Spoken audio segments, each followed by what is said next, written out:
All right, so ghost hunters, history buffs, and anyone brave enough to be back here with us in York. Back again? Yes, welcome back to York for part two What two? of our deep dive into York's most haunted places. York is just jam-packed full of history and ghosts. It's layered. You've got the Romans, you've got the Vikings, you've got medieval. So many ghosts just waiting to be found. Yeah, And we found a few last time. we did. But York has plenty more spooky stories and spectral surprises for us. Absolutely. And if you're new to this deep dive and you're planning a trip to York, or maybe you live here but you think you know all the secrets, there's a book called York Local Knowledge Must Do Top 10s and the Vouchers to Get Them for Less. Okay. It's by Alistair, and it's available on iBooks and Google Books, and it'll just add a whole other dimension to your visit. And for the truly adventurous, why not book a stay right in the heart of York at www.houseofyork.org? Yeah. They offer some amazing holiday homes, maybe even a few with their own resident ghosts. Ooh. But we'll get back to that later for now. Let's see. Let's dive back into our exploration. Let's do it. We've got a churchyard, a royal manor, and a gate with a gruesome past to uncover. Oh, my word. Let's start with Holy Trinity Churchyard. It's tucked away off Goodtrim Gate, not too far from the Shambles. Yeah. One of the most picturesque streets in all of England. But don't let those charming surroundings fool you. Don't be fooled. This churchyard is known for a certain lady in black. Oh. A lady in black? That sounds ominous. It does, doesn't it? What's her story? She just wandering around looking sad, or is there more to it? Well, she's often seen searching among the tombs looking for something or someone. Oh. And you've got to remember that this churchyard was the final resting place for some pretty powerful figures, including the Percy family. The Percys, weren't they a big deal back in the day? Oh, massive. Absolutely massive. In fact, they were once the most powerful family in northern England. Really? Yeah, with a history that rivals anything you'd find in Shakespeare. Okay, spill the tea. What's so dramatic about the Percys? Well, their story, it's a roller coaster of ambition, betrayal, and ultimately tragedy. Oh, dear. It all started modestly enough with a knight who came over from Normandy with William the Conqueror. But over the centuries, they climbed the social ladder, they acquired land titles and wealth, and eventually became the Earls of Northumberland. So they were basically the first family of the North. You could say that they practically ruled the region, but like all good dynasties, their fortunes eventually took a turn. They got entangled in all those messy religious and political conflicts. Happens to the best of us. It does, and often backed the wrong side. You know what they say? The higher you climb, the harder you fall. It's true, and in their case, the fall was pretty spectacular in 1572. Thomas Percy VII Earl was executed for treason. Oh, no. Yeah, he was beheaded at Micklegate Bar. We're going there later. We are, but he was supporting Mary, Queen of Scots. Oh, so you're thinking that this lady in black could be connected to the Percys, maybe a heartbroken widow or a grieving mother still searching for her lost loved one? It's definitely a possibility. It adds another layer of intrigue to this already fascinating location. But let's move on, shall we? Yeah. Our next stop is King's Manor, a place steeped in royal history and rumored to be home to another intriguing female presence, the Grey Lady. Ooh, the Grey Lady. What's her story? Well, King's Manor was originally the abbot's house of St. Mary's Abbey, a bustling center of monastic life. Oh, wow. But later it was transformed into a grand residence for visiting monarchs. So from monks to monarchs, this place has seen it all. Absolutely. And within those very walls, the Grey Lady is said to roam, and some believe she might be the spirit of Mary, Queen of Scots, who was imprisoned at the manor during her tumultuous life. Mary, Queen of Scots, that's a name that carries some serious historical baggage. What was her connection to York?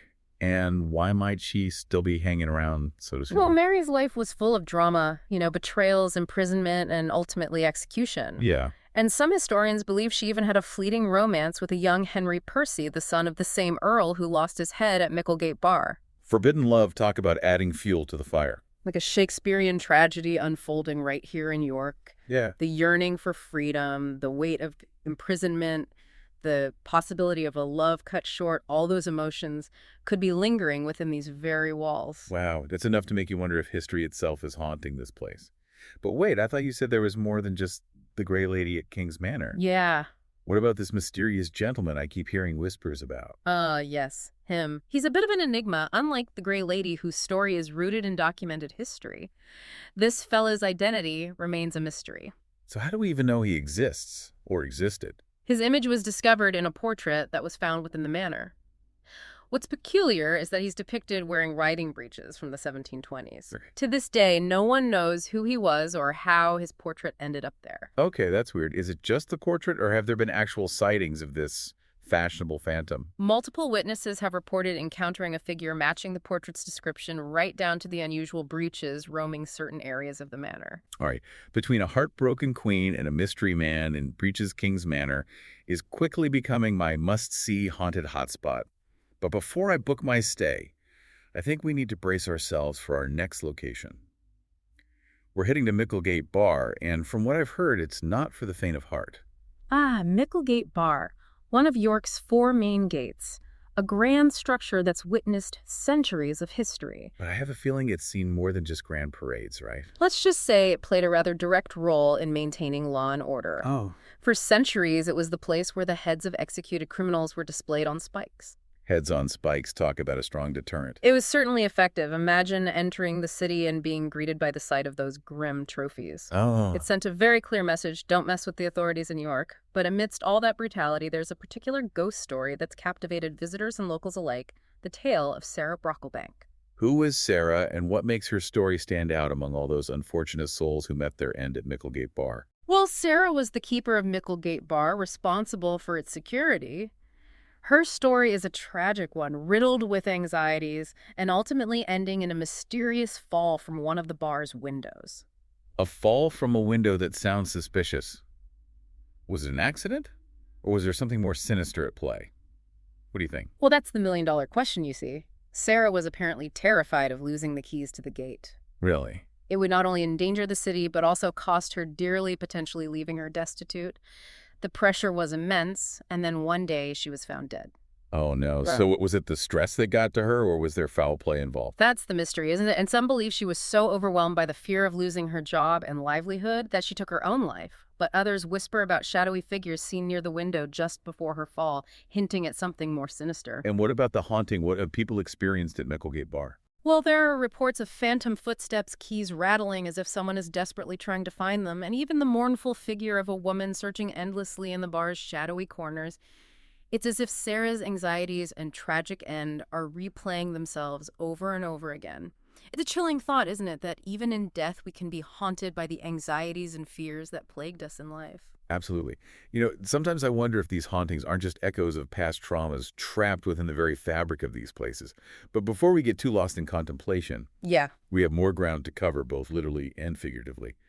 Let's move on from the imposing Micklegate Bar to a location that sounds, well, a bit less intimidating: St. George's Field. Yes. St. George's Field today. It's a peaceful park in the heart of the city, a lovely spot for a leisurely stroll, but its history is anything but serene. Okay, you've got me intrigued. What lurks beneath the surface of this seemingly ordinary park? Well, before it was transformed into a green oasis, St. George's Field was a rather desolate and, dare I say, murky expanse.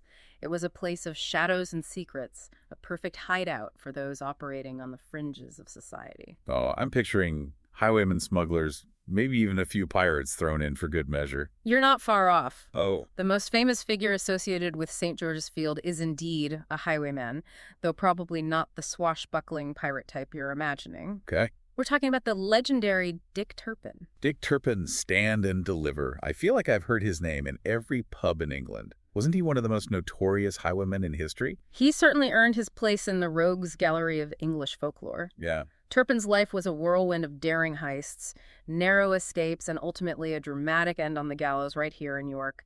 But what's fascinating is that even his death is shrouded in mystery. Okay, I'm hooked. What's the mystery surrounding Dick Turpin's demise? Don't tell me he pulled off one last grand escape from the afterlife. Well, his official end came in 1739 at York's Knavesmire, but there are whispers, persistent whispers, that Turpin might have actually faked his death and slipped away to a new life.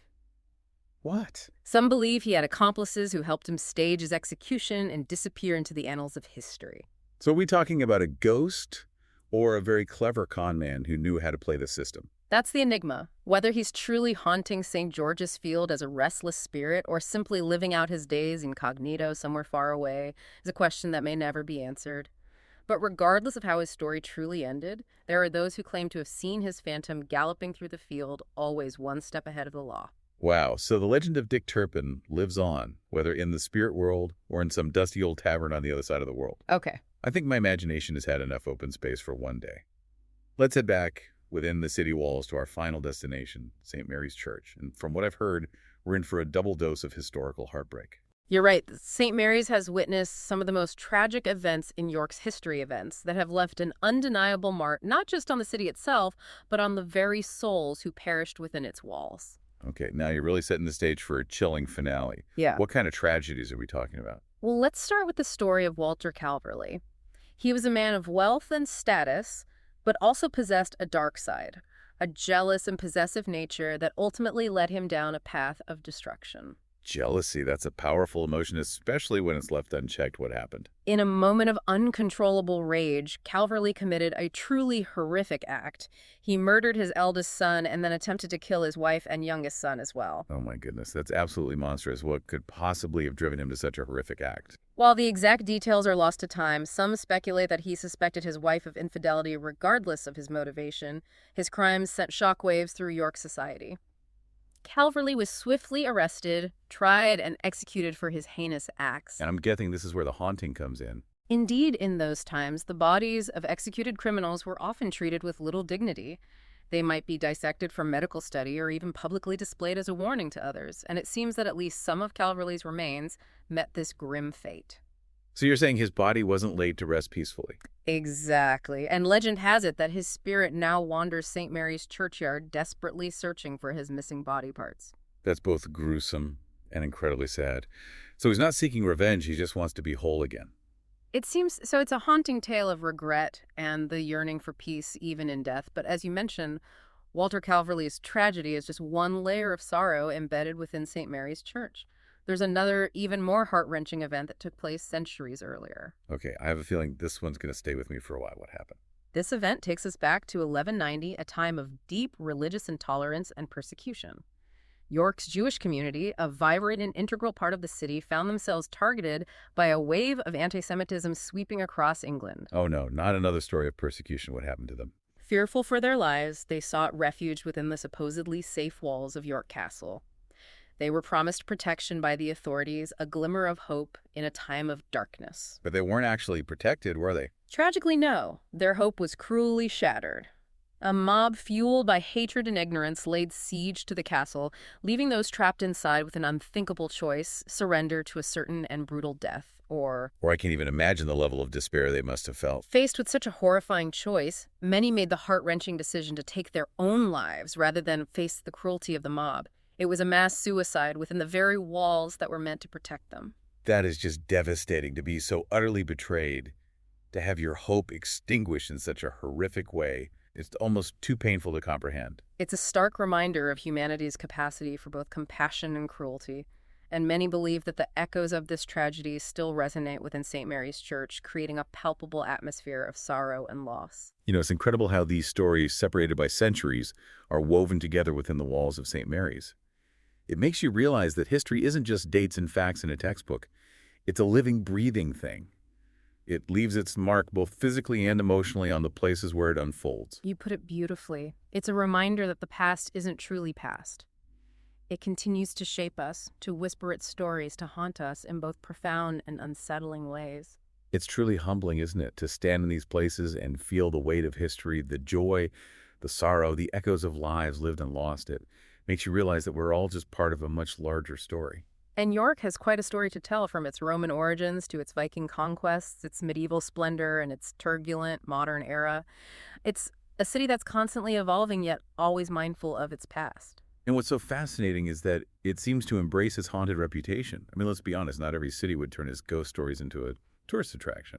You're absolutely right. York has a way of turning its darker side into something both intriguing and entertaining. Ghost walks, haunted pubs, spooky tours. It's all part of the York experience. It's like they're saying, yeah, we've got some skeletons in our closet and some actual skeletons walking around, but we're not afraid to talk about them. In fact, we'll even make a few quid off of it. It's a clever way to honor the past while capitalizing on its, shall we say, more colorful aspects, and I think it speaks to the city's unique character, a blend of history, humor, and a dash of the macabre. Speaking of embracing the macabre, remember at the beginning of our deep dive we mentioned Alistair's book. Yes. York local knowledge must do top tens in the vouchers to get them for less. It's the perfect companion for anyone visiting York, especially those who want to explore its haunted side. Not only does it provide a great overview of the city's must-see locations, including the ones we've discussed, but it also offers some fantastic vouchers and discounts. And for those who really want to immerse themselves in York's spooky side, might we suggest a stay at www.houseofyork.org? They have some amazing holiday homes right in the heart of the city, some of which might even come with their own resident ghosts. Okay, now that's an experience I'd love to try, maybe with a few extra nightlights just in case. But until we can plan our next trip to York, I want to hear from our listeners which story resonated with you the most.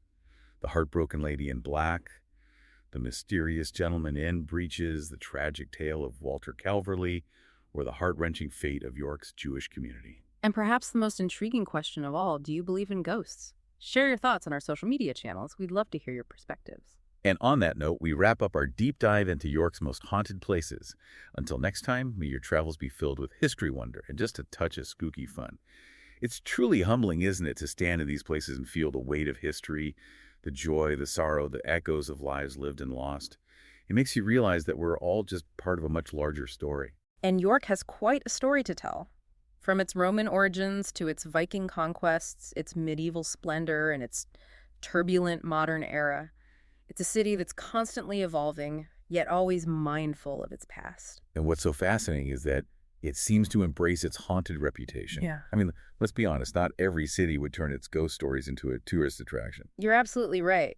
York has a way of turning its darker side into something both intriguing and entertaining. Ghost walks, haunted pubs, spooky tours, it's all part of the York experience. It's like they're saying, yeah, we've got some skeletons in our closet and some actual skeletons walking around, but we're not afraid to talk about them. In fact, we'll even make a few quid off of it. It's a clever way to honor the past while capitalizing on its, shall we say, more colorful aspects, and I think it speaks to the city's unique character. A blend of history, humor, and a dash of the macabre. Speaking of embracing the macabre, remember at the beginning of our deep dive, we mentioned Alistair's book. Yes, York local knowledge must do top tens and the vouchers to get them for less. It's the perfect companion for anyone visiting York, especially those who want to explore its haunted side. Not only does it provide a great overview of the city's must-see locations, including the ones we've discussed, but it also offers some fantastic vouchers and discounts. And for those who really want to immerse themselves in York's spooky side, might we suggest a stay at www.houseofyork.org? They have some amazing holiday homes right in the heart of the city, some of which might even come with their own resident ghosts. Okay, now that's an experience I'd love to try, maybe with a few extra nightlights, just in case. But until we can plan our next trip to York, I want to hear from our listeners which story resonated with you the most. The heartbroken lady in black, the mysterious gentleman in cow breeches, the tragic tale of Walter Calverley, or the heart-wrenching fate of York's Jewish community. And perhaps the most intriguing question of all, do you believe in ghosts? Share your thoughts on our social media channels. We'd love to hear your perspectives. And on that note, we wrap up our deep dive into York's most haunted places. Until next time, may your travels be filled with history wonder and just a touch of spooky fun.